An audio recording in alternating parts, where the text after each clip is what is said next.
Welcome Tamil stocks friends. June 2ஆம் தேதி திங்கக்கிழமை. இந்த வீடியோவில் மே 29ஆம் தேதி வியாழக்கிழமை ரிசல்ட் வந்த ஓலா எலக்ட்ரிக்கலை பற்றி பார்ப்போம். முதல்ல கம்பெனி டீட்டெயில் பார்த்துருவோம். Ola electric mobility private limited. Ola electric அவங்களோட சேவையை 2017 இந்தியாவில் செயல்பட தொடங்கினாங்க. நிறுவனத்தோட முதல் மின்சார ஸ்கூட்டர் பார்த்திங்கன்னா S1 மற்றும் S1 Pro ஆகஸ்ட் 15 2021 அறிமுகப்படுத்தப்பட்டுச்சு. இந்த ஸ்கூட்டர் விற்பனை அக்டோபர் 2021 தொடங்கினாங்க. ஓலா எலக்ட்ரிக் நிறுவனத்தோட உற்பத்தி நிலையம் தமிழ்நாட்டில் போச்சம்பள்ளியில் அமைஞ்சிருக்கு. இது நம்ம தமிழ்நாட்டுக்கு ஒரு சிறப்பு. ஓலா நிறுவனத்தில் தற்போது தலைமை நிர்வாக அதிகாரியாக பவிஸ் அகர்வால் இருக்கிறாரு. இவர் ஓலாவின் நிறுவனராகவும் இருக்கிறாரு. இது ஆரம்பத்தில் ஒரு சவாரி ஹைலிங் நிறுவனமாக தொடங்கப்பட்டுச்சு. பின்னர் பார்த்திங்கன்னா மின்சார வாகனங்களாக விரிவடைஞ்சது. ஓலா நிறுவனத்தோட ஒரு பிரிவான ஓலா எலக்ட்ரிக் இந்தியாவோட மின்சார சந்தையில் ஒரு முக்கிய பங்கு வகிக்கிறாங்க. அப்போ இவங்க மோட்டார் சைக்கிள், ஸ்கூட்டரு, அப்புறம் மின்சார வாகன உறுதி பாகங்கள் உற்பத்தி செய்கிறது, இப்படி பல விஷயங்களை கையாண்டுக்கிட்டு வர்றாங்க. அப்புறம் இந்த கம்பெனியில் உள்ள பிரச்சனைகள் என்னன்னு பார்ப்போம். எல்லாம் கம்பெனியில் பேட் நியூஸாக வந்துக்கிட்டு இருக்குது. அது என்னன்னு நம்ம முழுசாக தெரிஞ்சுக்கலாம்.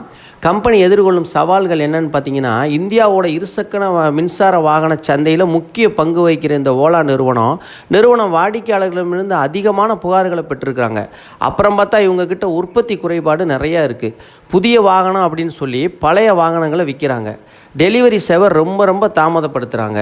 அப்புறம் பழுது பார்க்கும் சேவையும் ரொம்ப தாமதமாக இருக்குன்னு வாடிக்கையாளர்கள் சொல்கிறாங்க. இப்படி பல புகார்களை வாடிக்கையாளர்கிட்ட வந்துக்கிட்டே இருக்குது. இது இவங்களோட ரொம்ப வீக்னஸாக பார்க்கப்படுது. அப்புறம் பார்த்தா விற்பனை புள்ளி விவரங்கள் மற்றும் வாகன பதிவுகளில் ரொம்ப முரண்பாடுகள் இருக்குன்னு சொல்லி கனரக தொழில்துறை அமைச்சகம் இவங்களை கவனிச்சுட்டு வர்றாங்க. மின்சார ஸ்கூட்டர் தயாரிப்பில் முதலிடத்தில் இருந்தவங்க பஜாஜ் அப்புறம் டிவிஎஸ் மோட்டரோட போட்டியிட முடியாமல் பின்தங்கி இருக்காங்க.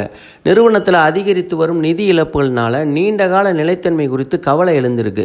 இவங்களோட வாடிக்கையாளர் சேவையில் வெளிப்படைத்தன்மை இல்லாது பெரிய பின்னடைவாக பார்க்கப்படுது. பல ஷோரூம்களில் வாகன சான்றிதழ் இல்லாமல் இயங்குனது கண்டுபிடிக்கப்பட்டுச்சு. சில மாநிலங்களில் கடை அடைப்பு அப்புறம் பறிமுதல்களுக்கும் வழிவகுத்துச்சு. இதெல்லாம் இந்த நிறுவனத்தோட பின்னடைவுகளாக பார்க்கப்படுது. கம்பெனியில் உள்ள வாய்ப்புகள் என்னென்னு பார்ப்போம். இப்போ இருசக்கர வாகன துறையில் தலைமையாக இருக்கிறாங்க. அப்புறம் குறிப்பிடத்தக்க அளவு வருவாய் வளர்ச்சி, மின்சார மோட்டார் சைக்கிள் விரிவாக்க திட்டங்களில் பெரிய அளவில் இருக்கிறாங்க. ஒரு பெரிய ஒருங்கிணைந்த உற்பத்தி ஆலை, பெரிய பேட்டரி கண்டுபிடிப்பு மையம், செல் தொழில்நுட்பம் உள்ளிட்ட முக்கிய EV தொழில்நுட்பங்களை உருவாக்குறதுல ஓலா கவனம் செலுத்தி வர்றாங்க. மேலும் கார்பனை குறைப்பதிலும் அதிக கவனம் செலுத்தி வர்றாங்க. இருசக்கர எலக்ட்ரிக் வாகனத்துறையில் இவங்க குறிப்பிடத்தக்க சந்தை பங்கை வச்சிருக்கிறாங்க. அதிகமான போட்டி இருந்த போதிலும் கணிசமான வளர்ச்சியை பதிவு செஞ்சுருக்கிறாங்க. அப்புறம் பார்த்தா தமிழ்நாட்டு கிருஷ்ணகிரியில் தானியங்கி மின்சார இருசக்கர வாகன உற்பத்தி ஆலையை கொண்டு இருக்கிறாங்க. மேலும் செல் உற்பத்திக்கான 1 ஜிகா தொழிற்சாலையை உருவாக்கி வர்றாங்க. பேட்டரி கண்டுபிடிப்பு அப்புறம் ஆராய்ச்சி மேம்பாட்டிலையும் கவனம் செலுத்துகிறாங்க. கார்பனை குறைக்கிறது அப்புறம் தண்ணீரை தூய்மையாக வச்சிருக்கிறது ஓலா நிலைத்தன்மையை வலியுறுத்தி வர்றாங்க. ஓலா தனது செயல்பாடுகளை நெறிப்படுத்த நெட்வொர்க்கு மாற்றங்களையும் செஞ்சுக்கிட்டு வர்றாங்க. இதெல்லாம் பார்த்திங்கன்னா கம்பெனியோட நல்ல விஷயங்களாக பார்க்கப்படுகிறது, ஆப்பர்ச்சுனிட்டியாக இருக்குது. இந்த மே 29 வியாழக்கிழமை ஓலா எலக்ட்ரிக்கோட Q4 ரிசல்ட் வந்திருக்கு. அதில் போன வருஷம் நஷ்டம் 416 கோடியாக இருக்குது.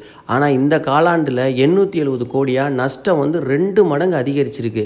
செயல்பாடுகளின் மூலம் கிடைத்த வருவாய் பார்த்திங்கன்னா ஆண்டுக்கு ஆண்டு 62% குறைஞ்சி 611 கோடியாக இருக்குது. வருடம் 24 ஃபைனான்சியல் 24 விற்பனை 1,15,000 யூனிட்டாக இருந்துச்சு. ஆனால் இப்போ இந்த வருஷம் 51,375 யூனிட்டாக பாதியாக குறைஞ்சிருக்கு. எபிட்டா மார்ஜின் -101% குறைஞ்சிருக்கு. EBITDA mean earning before interest taxes depreciation and amortization. இது வரி, வட்டி, தேய்மானம் ஆகியவற்றிற்கு முந்திய வருமானம் எதிர்பார்த்ததை விட மெதுவான வளர்ச்சி அடைஞ்சிருக்கு. நகர்ப்புறங்களுக்கு அப்பால் தங்கள் சேவையை விரிவுபடுத்த முதல் EV மோட்டார் சைக்கிளை 501 கிலோமீட்டர் வரம்பு மற்றும் 125 கிலோமீட்டர் மணிக்கு வேகத்தோடு அறிமுகம் செஞ்சுருக்கிறாங்க. ஒரு மணி நேரத்துக்கு 125 கிலோமீட்டர் போகிற மாதிரி செஞ்சுருக்கிறாங்க. காலாண்டில் முடிவில் நிறுவனத்தோட மொத்த ரொக்கம் 4000 கோடியாக இருக்குது. பங்கோட விலைகளை பார்ப்போம். ஹை 157 போயிருக்கு, லோ 45 ரூபா வரைக்கும் கீழே போயிருக்கு. க்ளோசிங் பார்த்தீங்கன்னா 51 ரூபாயில் க்ளோஸ் ஆகிருக்கு. மார்க்கெட் கேபிட்டல் 22,482 கோடி. புக் வேல்யூ 15 ரூபா தான். கிட்டத்தட்ட 3 மடங்குக்கு மேலே அதிகமாக இருக்குது. நிபுணர்கள் இந்த பங்கை பற்றி என்ன கருத்து சொல்கிறாங்கன்னா, சில புரோக்கர்கள் வந்து ஸ்ட்ராங் பை சொல்கிறாங்க, டார்கெட்டு 67 வரைக்கும் போகும்னு சொல்கிறாங்க. சிலர் வந்து செல் பண்ண சொல்கிறாங்க, மிக்சடாக இருக்கும்னு சொல்கிறாங்க. என்னுடைய சஜஷன் பார்த்தீங்கன்னா, பங்கை வச்சுருக்கவங்களுக்கு அதிக விலை கொடுத்து இந்த பங்கை வாங்கியிருப்பீங்க, மிகப்பெரிய நஷ்டத்தில் இருப்பீங்க. இந்த பங்கில் ஆவரேஜ் பண்ணுறது சரியாக தெரியல. நீங்கள் விற்றுட்டு அதன் பிறகு கம்பெனி ப்ராப்ளம் ஓரளவு சரியான பிறகு வாங்கலாம்ங்கிறது என்னோட கருத்து. இந்த பங்கு இல்லை, வேறு எந்த பங்கு நீங்கள் வாங்கினாலும் உங்களோட கேபிட்டலில் 10% அதுக்காக ஒதுக்குங்க. இப்போ உதாரணத்துக்கு 100 ரூபாய்க்கு வச்சுருக்கீங்கன்னா முதலீடு பண்ணுறதுக்கு 10 ரூபா தான் ஒரு பங்குக்கு ஒதுக்கணும். அந்த 10 ரூபாயை 3ஆக பிரித்து 3 ரூபா தான் ஒரு பங்குக்கு ஒதுக்கணும். எக்ஸாம்பிளுக்கு சொல்கிறேன், 10 ரூபாயை 3ஆக பிரித்து 3 ரூபா 3 ரூபா 4 ரூபா அப்படின்னு 3 முறையாக வாங்கணும். இறங்க இதுதான் ஒரு நல்ல ஒரு சிறந்த முதலீடாக இருக்கும். எல்லோரும் நிறைய பேர் சொல்கிறது, இந்த பெரிய பெரிய நிபுணர்கள் சொல்கிறது இந்த மெத்தடை தான். அப்போ நீங்கள் இப்படி வாங்கினீங்கன்னா அந்த பங்கு கம்பெனியே லாஸ் ஆனால் கூட உங்களுக்கு உங்கள் கேபிட்டலில் 10% தான் போகும். அப்படிங்கும் போது உங்கள் மிச்சம் 90% பாதுகாப்பாக இருக்கும். அது மாதிரி நிறைய கம்பெனி இருக்குது. நம்ம ஒரு கம்பெனியில் முழு பெரிய தொகையை போடுறது பெரிய ஆபத்தை கொண்டு வந்து விட்டுரும். இந்த ஓலாமா எலக்ட்ரிக் மாதிரி கம்பெனியில் நீங்கள் ஆரம்பத்தில் வந்து ரிசல்ட் வந்தப்பே பார்த்துட்டு இதை வந்து கொஞ்சம் எச்சரிக்கையாக இருந்திருந்தீங்கன்னா உங்களோட முதலீடுகளை காப்பாற்றிருக்கலாம். இப்போ நம்ம முடிஞ்சதை பற்றி பேசி பிரயோஜனம் இல்லை. நீங்கள் வந்து நம்ம ஒரு நல்ல பங்கு தங்க ஊசியாக இருந்தால் கூட நம்ம குத்திக்கிற முடியாது. அதை வந்து நல்ல பங்காக இருந்தாலும் அதுக்கும் சில கஷ்டங்களை ஒரு நஷ்டங்கள் வரும்போது இறங்கத்தான் செய்யும். அது மாதிரி இது பெரிய பெரிய நஷ்டங்களை அனுபவிச்சுக்கிட்டு இருக்கு இந்த பங்கு. நீங்கள் என்ன செய்யலைன்னா இது ஒரு நமக்கு ஒரு பாடமாக எடுத்துக்கிட்டு அடுத்தடுத்த கம்பெனிகளில் முதலீடு பண்ணும்போது எச்சரிக்கையாக இருங்க. என்ன நல்ல கம்பெனியாக இருந்தாலும் 10% மேலே அதில் முதலீடு பண்ணாதீங்க. 10% பண்ணிவிட்டு நீங்கள் வந்து அந்த 10%த்தையும் 3 முறையாக பிரித்து முதலீடு பண்ணுங்கள். பரவாயில்ல, கொஞ்சம் பங்கு நீங்கள் வாங்கினாலும் பரவாயில்ல. அப்போ அதுதான் நான் சொல்ல வர்றது.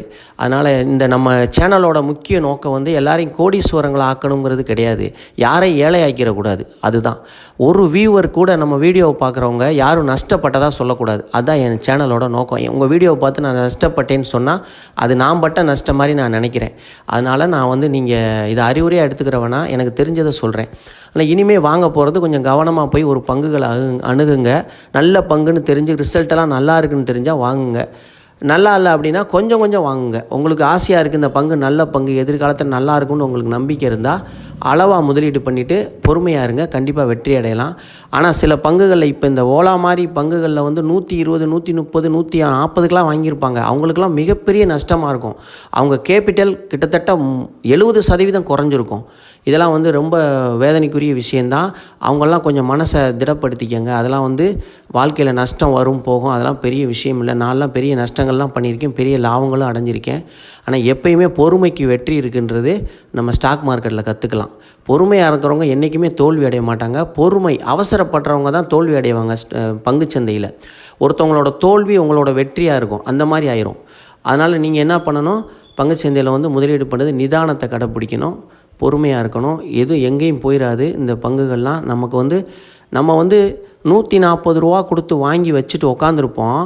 அது வந்து 60 ரூபாய் 50 ரூபாயில் வந்து கிடக்கும், பல நாள் கிடக்கும். அப்போ உங்கள் மனநிலை எப்படி இருக்கும் கொஞ்சம் யோசிச்சுக்குங்க. 140 ரூபாய்க்கு ஓடி அவசரப்பட்டு அன்னைக்கே வாங்கணும்னு வாங்கி வச்சுருப்பீங்க.